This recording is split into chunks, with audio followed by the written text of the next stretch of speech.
They told you the first president of the United States was George Washington. They carved his face into stone. They printed his portrait on currency. They wrapped his image in myth and called it destiny. From elementary school classrooms to marble monuments in the Capitol, the story was simple, polished, and final. America began under Washington. But what if that story was not the whole truth? What if the very foundation of American leadership was built on a quiet erasure? What if the first president was not the man on the dollar bill, and the truth was deliberately compressed into a footnote so small that generations never saw it? Because before George Washington placed his hand on the Bible in 1789, another man had already held the title of President of the United States. His name was John Hanson, and the fact that most Americans have never heard that name is not an accident. It is a story of constitutional confusion, political myth-making, and the deliberate shaping of national memory. To understand how this happened, you have to go back to a time before the Constitution, before the polished republic, back to a fragile confederation stitched together by war. In 1776, the 13 colonies declared independence from Britain, but independence was only the beginning. What followed was chaos, unpaid soldiers, collapsing currency, foreign threats, and states that behaved like small, suspicious countries rather than a unified nation. The fledgling United States needed structure. It needed coordination. It needed leadership. So in 1781, after years of debate, the states ratified the Articles of Confederation, creating the first national government of the United States. This government did not have an executive branch like we know today. There was no powerful presidency, no cabinet, no centralized authority commanding armies or vetoing legislation. Instead, there was Congress. And Congress elected a presiding officer. That office carried a formal title, President of the United States, and Congress assembled. On November 5, 1781, that office was filled by John Hanson. Hanson was not a general. He was not a towering plantation owner from Virginia. He was a merchant and statesman from Maryland. But when Congress selected him as its presiding officer, he became by title President of the United States. This was not symbolic. Under the Articles of Confederation, Congress was the national government. There was no separate executive. The President of Congress signed documents, corresponded with foreign powers, oversaw administrative matters, and in many ways embodied the leadership of the nation. Hanson served a one-year term. During that time, the Revolutionary War was still underway. He dealt with financial instability, troop demobilization, and diplomatic recognition. He presided over Congress as it accepted the British surrender at Yorktown's aftermath and navigated the fragile early sovereignty of the new republic. And yet his name is rarely mentioned outside specialized historical discussions. Why? Because after the war ended and the weaknesses of the Articles of Confederation became undeniable, a new document was drafted, the Constitution of 1787. This Constitution created a radically different office, a singular executive with defined powers, independent authority, and national visibility. It created what Americans now recognize as the presidency. In 1789, George Washington was elected under this new constitutional framework. He was not the first man to hold the title President of the United States, but he was the first president under the Constitution. That distinction matters. But over time, nuance was erased. The founders themselves understood the difference. They did not consider the presidency under the Articles equivalent to the executive created in 1787.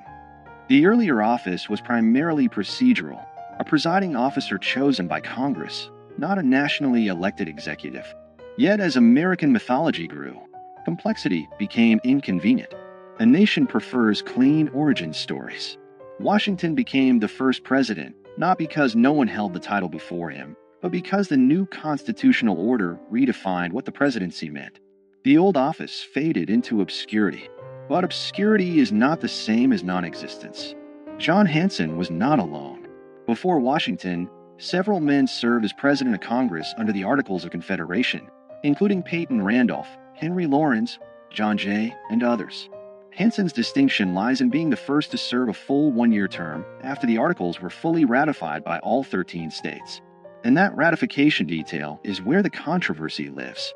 Some historians argue that because Maryland was the last state to ratify the Articles in 1781, and Hanson was elected after that ratification, he he was technically the first president of the fully unified United States government. This claim has been amplified in certain circles as proof that Washington was not the first president. But the reality is more layered. The presidency under the Articles had no independent executive power. It had no veto authority. It had no control over a standing army. It was not elected by the people or an electoral college. It was chosen by members of Congress and largely functioned as a moderator and administrator. Calling Hanson the first president in the same sense as Washington would be misleading. Yet erasing him entirely is equally misleading. The shock is not that Washington was not first. The shock is that American civic education rarely explains the transition between two completely different governmental systems. The real foundational lie is not that Washington served first. It is that the story of American leadership begins neatly in 1789. It does not. It begins in confusion, experiment, and fragility. During Hanson's presidency, Congress established Thanksgiving as a national day of observance in 1782. It adopted the Great Seal of the United States. It managed foreign affairs and struggled to pay soldiers. It dealt with mutinies and financial crisis. These were not ceremonial tasks. They were existential. Yet when the Constitution replaced the Articles, previous system was treated almost like a draft that never counted. The national memory pivoted hard toward the stronger executive model, and the earlier presidents of Congress became historical footnotes. Why would a nation simplify its own origin? Because power shapes narrative. The Constitution was framed as a corrective to weakness. Federalists argue that the Articles created a government too feeble to survive. By elevating Washington as the first president, the new system symbolically reset the clock. It framed 1789 as year one. The earlier period became a prelude rather than a beginning. This was not necessarily a malicious conspiracy. It was nation-building through storytelling. But storytelling always chooses emphasis. And when emphasis becomes repetition, repetition becomes truth. Over time, monuments, textbooks, and civic rituals reinforce the narrative. Washington was father of his country. He set precedents. He defined the executive branch. He stepped down voluntarily, shaping democratic norms. All of that is true. But what disappeared in the retelling was the messy prologue. The presidency did not emerge fully formed. It evolved. Under the Articles of Confederation, the central government had no power to tax. It could not compel states to provide troops or funds. Economic instability led to unrest like Shays' Rebellion in 1786–87. These crises exposed structural weaknesses. The Constitutional Convention of 1787 was not simply an upgrade, it was a reinvention. The executive office created in Article 2 of the Constitution bore little resemblance to the presiding officer of Congress under the Articles. Washington's presidency represented a new experiment entirely. But here is where document shock enters the story. The Articles of Confederation explicitly use the title President of the United States in Congress assembled. That phrase is preserved in historical records. It is not folklore. It is written law. That means technically that someone held the title before Washington. The shock is not fabricated. It is documented. The question is not whether Hanson held the title. He did. The question is whether holding that title made him equivalent to the constitutional presidency Americans celebrate. It did not. But the refusal to explain that difference clearly has fueled decades of confusion, and in some cases, deliberate myth-making. In the 20th century, certain advocacy groups and state historians promoted Hanson as the real first president, sometimes to elevate regional pride or challenge federal narratives. Statues were erected. Claims were printed in pamphlets. The nuance disappeared again, this time in the opposite direction. History swung from erasure to exaggeration. The truth lives in the middle. Washington was the first president under the United States Constitution. Hanson was the first president of Congress after full ratification of the Articles of Confederation. Both statements are accurate, but only one made it into national memory. This selective remembering reveals something deeper about American identity. The country prefers strong beginnings. It prefers heroic founders over experimental committees. It prefers marble certainty over procedural evolution. And so the fragile Confederation years are compressed into a blur between 1776 and 1789. That compression has consequences. When citizens believe their institutions sprang into existence fully formed, they misunderstand how governments evolve. They lose sight of how constitutional design responds to crisis. They forget that American democracy was not inevitable. It was negotiated, revised, and sometimes nearly abandoned. John Hanson's obscurity is not a scandal in the sense of conspiracy. It is a symptom of how nations curate memory. But in a broader sense, it does change everything. Because if the first chapter of the presidency has been simplified, what else has been streamlined for comfort? What other transitions have been flattened into clean narratives? The early republic was unstable. The Articles government was weak by design. Many Americans feared centralized authority after living under British rule. The pendulum swung towards state sovereignty, and then swung back when that model proved insufficient. Washington's presidency did not emerge from triumph alone. It emerged from failure.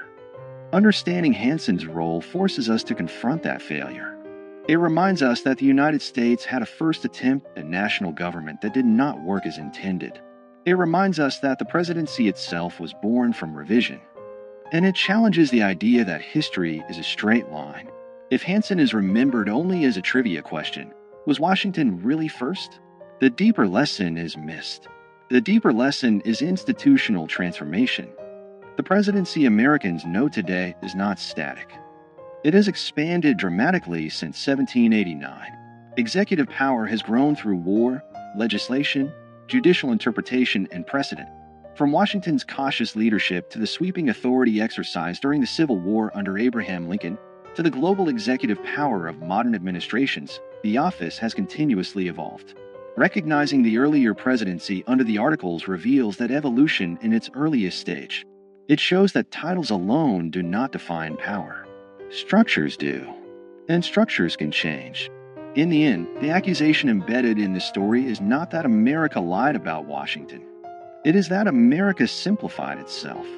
It presented a polished origin instead of a complicated birth.